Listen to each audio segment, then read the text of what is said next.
Assalamualaikum warahmatullahi wabarakatuh. Selamat malam. Perkenalkan kami dari kelompok 7 akan mempresentasikan dari Practicum Final Project Riset Metodologi and Experimental Design. Untuk selanjutnya akan dipresentasikan pada rekan saya. Pada rekan saya kami persilakan. Baik, terima kasih Mas. Perkenalkan, nama saya Jaka Wahyu Pratama. Nomor induk mahasiswa 28026477663. Di sini saya akan melakukan presentasi pada bagian saya, outline presentasi, yang mana ada beberapa seperti pendahuluan dan tujuan, kemudian ada pre-analisis dan kualitas data. Selanjutnya ada ANOVA dan analisis regresi. Selanjutnya ada studi literatur dan HMRS, uji kompetensi dan kualitas data. Terakhir, di sini ada kesimpulan dan rekomendasi. Oke, next.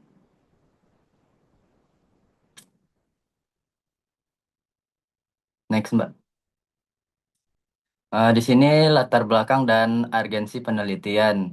Yang pertama itu ada tantangan efisiensi operasional, kualitas produk, dan aspek sustainability dalam manufaktur modern. Yang kedua itu ada kebutuhan integrasi, hybrid manufacturing, dan remanufacturing. Yang ketiga ada pentingnya validasi data operasional, uji perbaikan metode kerja, dan optimasi parameter proses via ANOVA dan regresi. Next. Untuk bab satu di sini ada perumusan masalah dan tujuan penelitian yang mana harus menganalisis potensi dan efisiensi HMRS via studi literatur. Kemudian ada evaluasi kualitas data operasional, kemudian membuktikan efektivitas metode kerja B versus metode A. Selanjutnya ada menganalisis pengaruh mesin, suhu, dan tekanan terhadap kekuatan tarik produk atau bisa dibilang ANOVA dan regresi. Next. Di bab 2 ini ada landasan teori, HMRS, dan uji kualitas data. Yang mana HMRS ini integrasi produk baru dan pemulihan produk bekas untuk efisiensi biaya dan ekonomi sirkular. Eh, Kemudian uji normalitas, yaitu pengujian distribusi data parametrik via Kolmogorov, Smirnov, dan Johnson Transformation. Kemudian ada validitas dan reliabilitas korelasi. Di sini untuk lanjut, untuk bab 2 landasan teori, inferensial, ANOVA, dan regresi. Di sini ada two sample t-test, uji beda rata, dua kelompok independen atau asumsi normalitas dan homogenitas varians. Selanjutnya ada ANOVA one way dan two way, pengujian beda rata kurang dari tiga kelompok atau le dan efek interaksi faktor proses. Kemudian ada analisis regresi, permodalan hubungan linear atau simple dan multiple, serta deteksi multikolinearitas atau VIF. Lanjut, next. Di bab 3 ini akan dilanjutkan dengan rekan saya, Mas Wahyu, dipersilahkan. Baik, terima kasih. Saya akan melanjutkan dari bab 3 ini, yaitu hasil studi literatur HMRS, di mana ada key finding 10 jurnal dari tahun 2021 sampai 2026.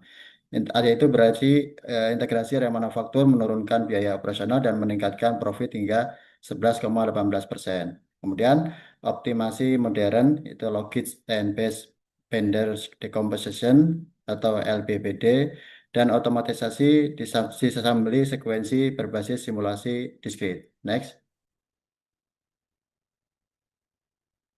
Kemudian pada bab 3 yaitu uji normalitas dan processing time, di mana kita memperoleh data awal dengan p-value lebih kecil dari 0,010 yang berarti tidak normal. Kemudian kita melakukan solusi Johnson transposition dan didapat hasil transposition p-value adalah lebih besar dari 0,150 yaitu data berdistribusi normal. Next. Kemudian uji normalitas energy consumption di mana p-value kurang dari 0,010 ini juga tidak normal. Kemudian kita melakukan solusi Johnson transformation. Kemudian didapat p-value lebih besar dari 0,150 yaitu data berdistribusi normal. Next. Kemudian uji validitas dan reliabilitas data, di mana kita memperoleh R sama dengan 1,00 atau R hitung ini lebih besar dari R tabel yang R tabel itu 0,062 dengan alfa 1 atau yaitu lebih besar dan sama dengan 0,70. Kesimpulan dari modul 2, data layak untuk dianalisis parametrik lanjutan. Next. Pada bab 3 ini kita melakukan uji asumsi produktivitas operator di mana kita melakukan uji normalitas pada metode A dengan P sama dengan 0,458, metode B dengan P 0,513, keduanya normal. Kemudian kita lanjutkan dengan uji homogenitas Laven, Laven test yaitu didapat 0,486 atau lebih besar dari 0,05. Next.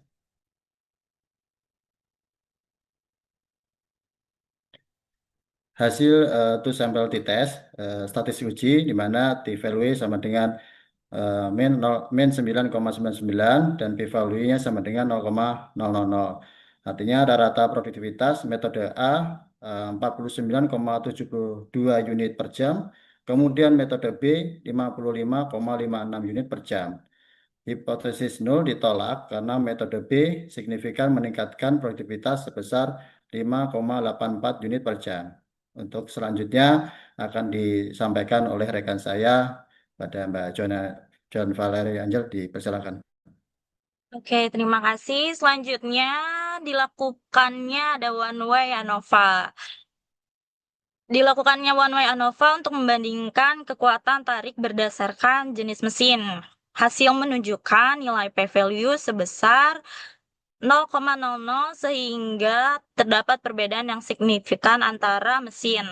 Berdasarkan uji lanjut, mesin Z menghasilkan kekuatan tarik tertinggi yaitu 70 MPa.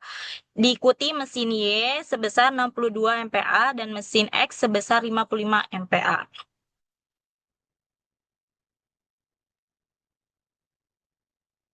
Pada analisis two-way ANOVA diperoleh bahwa jenis mesin dan suhu operasional sama-sama berpengaruh signifikan terhadap kekuatan tarik.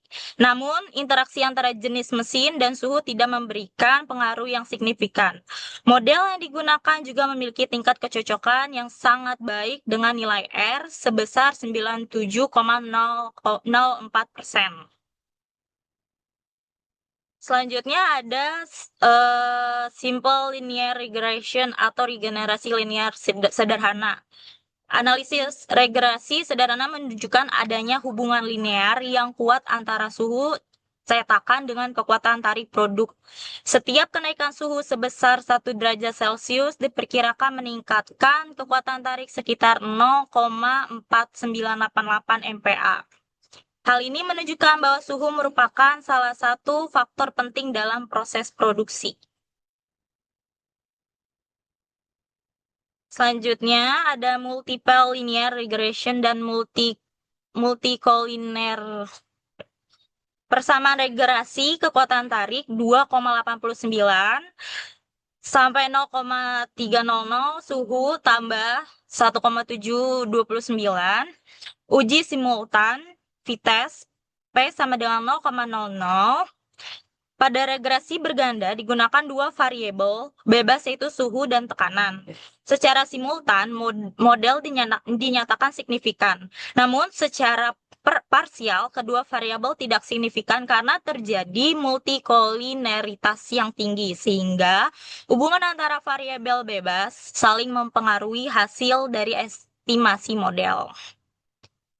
Kesimpulannya, berdasarkan seluruh analisa, dapat disimpulkan bahwa AMRS meningkatkan efisiensi dan profitabilitas hingga 11,18%.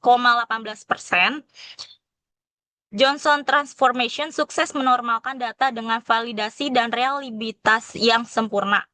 Metode kerja B terbukti secara nyata mendongkrak produktivitas sebesar 5,84 unit per jam. Kemudian mesin Z memberikan hasil kekuatan tarik terbaik yaitu 70 MPa dibandingkan mesin XZ. Jenis mesin dan suhu operasional berpengaruh signifikan tanpa efek interaksi. Suhu mold berhubungan positif kuat terhadap kekuatan tarik. Dan yang terakhir, kendala multikolineritas terdapat pada regresi berganda.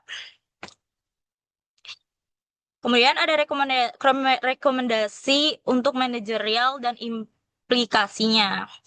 Untuk implementasi, untuk menerapkan metode kerja B secara masif di lini assembly.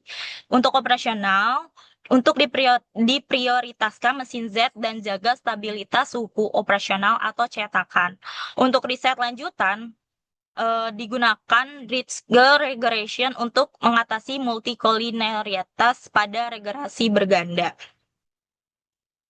Demikian presentasi dari kelompok kami mengenai analisis hybrid manufacturing dan remanufacturing sistem beserta penerapan berbagai metode statistik dalam mendukung pengambilan keputusan di bidang manufaktur. Semoga presentasi kami dan hasil penelitian kami ini dapat memberikan manfaat serta menjadi referensi dalam meningkatkan efisiensi dan kualitas proses produksi. Terima kasih atas perhatiannya. Mohon maaf apabila terdapat kekurangannya dalam penyampaian kami.